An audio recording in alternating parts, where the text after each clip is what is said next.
Training for six-pack abs and the perfect body. If you follow the diet outlined in video 7, then you should find that you start to lose weight from all over your body, and this eventually reaches the gut.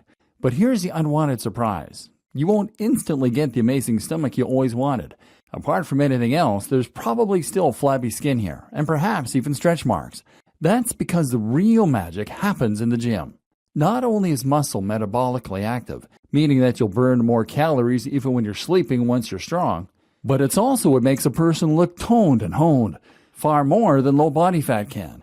If you have low body fat alone, then you will look skinny and malnourished.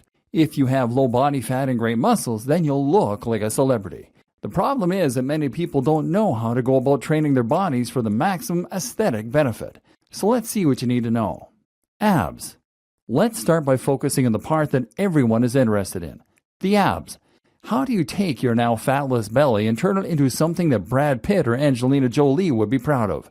It starts with anatomy. Too many people will want to focus purely on the sheet of muscle on the front of the stomach that is divided into 6 parts. This is the rectus abdominis, but it is only one piece of the puzzle. What's actually more important in many ways for people looking to get rid of belly fat is the transverse abdominis. This is the band of muscle that wraps around the stomach and lower spine and works to support the back and act like a girdle. The good news is that if you train this part of the stomach, then it will work to actually hold in the gut. Now, even if you haven't managed to get rid of all the excess flab around your belly, it will look instantly less noticeable. So how do you train the transverse abdominis? It comes down to anything that involves holding your body in the plank position. So plank is a good one then. Or breathing in and bringing your belly button up to your spine. This is the idea behind stomach vacuums, or what is sometimes lovingly referred to as the cat puke exercise. Essentially, you need to go on all fours and then practice pulling your belly in towards your spine. Hold for 10 seconds, then repeat. Another important part of your midsection are the obliques. These are muscles on either side of the abs which run and point downward toward the center. Getting a great set of obliques is a surefire way to add a lot more detail that results in a much more ripped final impression. To train the obliques, you simply need to perform sit-ups with some kind of twist at the end. That might mean literally twisting backward and forward, or it might mean using a punching bag. All this is not to say that the rectus abdominis isn't important too. It is. And this is what will give you the vaunted six-pack look after all. To train this layer of muscle, it's useful to first have a good idea of how it operates. Essentially, the role of this muscle is to prevent you from snapping backwards and to hold your body upright by tugging against the erector spinae. It's also used when you bend forward, of course. What all this might tell you is that the rectus abdominis is often trained without going through the full range of motion. This is why performing sit-ups over a Bosu ball can be a good way to stretch it out and to challenge the muscle fibers that often get missed. Another powerful tip if you want abs is to try and add resistance to your training. That might mean doing sit-ups while holding a weight plate, or it might mean using machines that provide more of a challenge while crunching in the gym. Either way, lifting heavier will help you to grow bigger and more defined, and this definition is what you need for your abs to stand out. Some people might contest that last point and say that strengthening the abs will do nothing for the appearance. The easy way to contest this statement is to try contracting your abs right now while looking in a mirror. What you'll find is that they instantly become much more visible, which is simply because they're now bigger and firmer.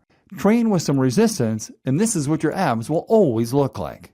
Weight loss. Of course, you can also use exercise in order to encourage more weight loss, and this will indirectly lead to better looking abs. There are plenty of exercise programs that you can use in conjunction with the diet in this video course, but ultimately the right one will depend on your specific goals and your training style. One more rumor that you need to dismiss, though, is the idea that you need sub 10% body fat in order to see abs. I know this rumor to be false, as I'm sitting here at around 15% and you can see my abs. The same goes for an actor such as Chris Evans, Captain America. He is not insanely shredded and probably has a body fat percentage of around 10 to 12%. He still looks amazing, which is thanks to the large, thick muscle that he has built up. But what is the best option for weight loss? One popular choice is to walk.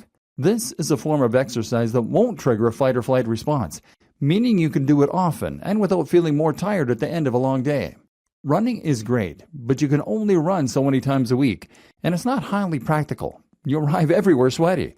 Walking, though, is something you can fit into your daily routine and that you can do often in order to keep burning large amounts of fat. Another good option is HIIT. This is high-intensity interval training, and it essentially involves switching from training that uses slow, easygoing cardio to training that involves going nearly all out for short bursts.